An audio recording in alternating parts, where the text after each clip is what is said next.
Hi, I'm Mark Olives, and today I'd like to talk to you about why I don't particularly like high-intensity training.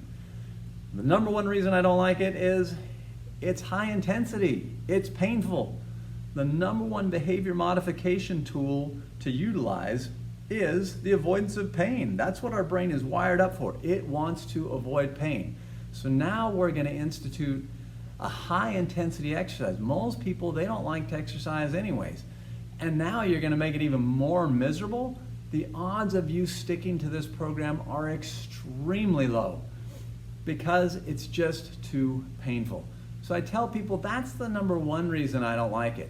The number two reason I don't necessarily support it is because many people engage in these strategies thinking that if I really put in a high work effort, it's going to get me to my goals faster.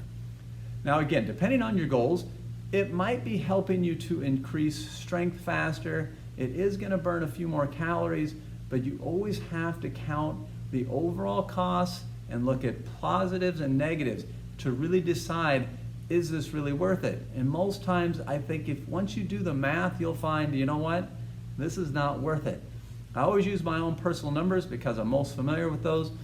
When I do cardiovascular exercise, I train at a level where I'm probably burning 250 calories in a 20-minute exercise session.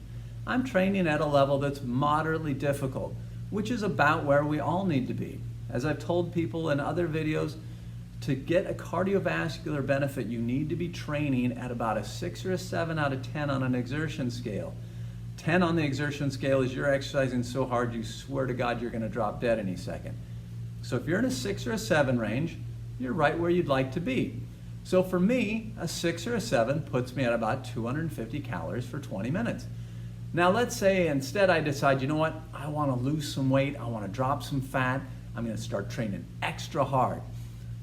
What you're going to find is the difference for like me, if I trained extra hard, so I get up into that 9, 10's probably impossible to maintain for any length of time because it is just too miserable.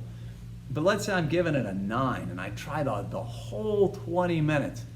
I might burn 300 to 350 tops calories in that 20-minute session. So maybe I'm burning 100 extra calories in 20 minutes.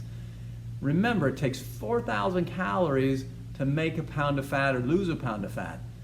If I'm burning 100 calories, that means it's going to take me 40 of these exercise sessions to increase my weight loss by 1 pound. When you do that math, to me, that never adds up. Now, if you're training high intensity because you're trying to prepare for a special event or something, that's totally different. I get that. I've done that, and I'll have a purpose, and that's great. But if you're just doing it to either get in general conditioning or you're doing it for weight loss, I think you're making a big mistake.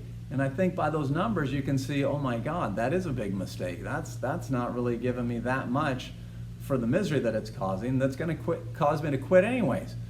So look at things from a caloric standpoint, do your math, make your decision based on what you're trying to achieve, and this will help you to achieve your goals and also help motivate you to continue. I hope this helped you out. Thanks.